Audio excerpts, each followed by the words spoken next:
Hello, in this video I'm gonna show you how to mute ringtone on Samsung Galaxy Z Fold 6. To mute your ringtone, slide down from the top of your screen.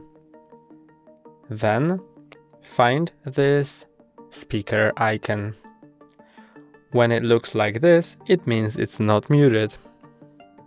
When it looks like this, it's muted, but it still vibrates.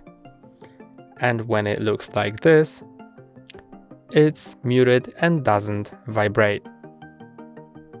That's all for today. Don't forget to like and subscribe. See you next time.